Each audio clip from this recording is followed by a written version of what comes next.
Songba fait sa part. Songba fait sa part. La forme. Ça va.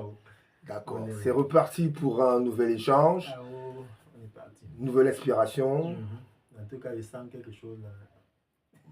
On t'écoute. Donc aujourd'hui, j'ai envie de parler d'argent. Le truc, c'est que la vie, c'est un rituel. Tu vois. La vie, c'est comme un culte. Et c'est comme si nous sommes tous là et il y a quelque chose devant que nous sommes en train d'adorer. Adorer même, c'est compliqué. Sur quoi nous sommes concentrés et vers quoi nous allons. Tu vois. Donc, et les gens qui contrôlent notre monde ont choisi de faire de l'argent la chose vers laquelle nous allons. Ok. Donc, et c'est alors que j'ai découvert que ce vers quoi tu te diriges, en fait, c'est la chose qui prend ton énergie, qui prend ton allégeance, qui te contrôle. Tu vois? Donc, si tu fais l'erreur d'être focalisé sur quelque chose qui est maîtrisé par quelqu'un, tu deviens l'esclave de la personne qui maîtrise la chose. L'argent, c'est la création de quelqu'un. De nos jours, l'argent appartient à quelqu'un ou alors à un certain groupe. Donc, quand nous sommes focalisés et que nous fondons notre vie sur l'argent, nous devenons les serviteurs, les esclaves de ceux qui contrôlent l'argent. Donc, en fait, si j'ai même voulu parler de l'argent actuellement, c'est parce que je me suis rendu compte que les gens qui, bon, déjà, ont défini la réussite par rapport à la capacité à acquérir de l'argent. Comment dire par là?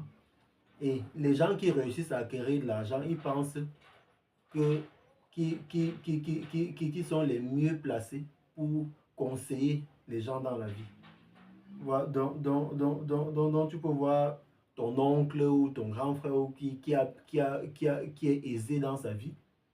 C'est lui qui va penser qu'il est la personne la mieux placée pour te donner des conseils, pour te dire que non, ce que tu fais là, non, il faut plutôt laisser ça, viens plutôt faire ça, qui va te donner de l'argent, tu vois. Donc, ça a attiré mon attention parce que la vie est au-delà de l'argent. Et je pense que beaucoup de gens qui courent après l'argent s'en rendent souvent compte plus tard. Parce que quand tu es en train de construire ton projet de vie, si c'est l'argent que tu cherchais, tu as mis toute ton énergie dessus. Plus tard, tu vas te rendre compte qu'une fois que tu as l'argent, tu as besoin de sagesse, tu as besoin de patience, tu as besoin de santé, tu as besoin de joie, tu as besoin de gens de confiance. Il y a tellement d'autres éléments qui rentrent en compte, mais malheureusement, on est souvent tellement focalisé sur l'argent qu'on n'a pas eu la présence d'esprit de chercher les autres éléments. Donc, ça fait que tu te retrouves avec beaucoup d'argent, mais ton système ne fonctionne pas vraiment parce que les autres valeurs ne sont pas au rendez-vous. Mais M. Songba, peut-on acquérir une certaine somme d'argent si on n'a pas un minimum de sagesse, un minimum de santé, un minimum de tout ce que tu as cité là pour compléter cet ensemble-là? Pour moi, acquérir l'argent, c'est un talent. Bon, ça commence même déjà par le fait qu'il y a des gens qui héritent de l'argent.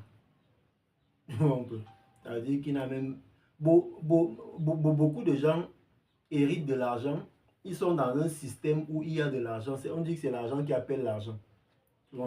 Donc, il a déjà beaucoup d'argent au point de départ et il commence à faire des affaires à un certain niveau. Il ne se rend pas compte qu'il était déjà dans un environnement d'argent et donc ça veut dire qu'il avait déjà la faveur de l'argent. Au-delà de ça, il y a des gens qui héritent du talent de chercher l'argent. Donc, il y a des communautés qui ont dans leur culture intégré le fait de chercher l'argent. Donc, ça fait qu'on t'éduque dans le fait, on intègre le fait de chercher l'argent, comme les enfants qui grandissent dans les boutiques, ceux qui grandissent au marché. Tu vois, le papa, il a grandi avec un papa qui faisait le commerce tout le temps. Il a des réflexes de commerce. Tu vois un peu. Donc ça, on peut hériter de la capacité de chercher l'argent. Tu vois que là, tu n'as pas eu besoin d'avoir des valeurs. Tu as un talent, tout simplement.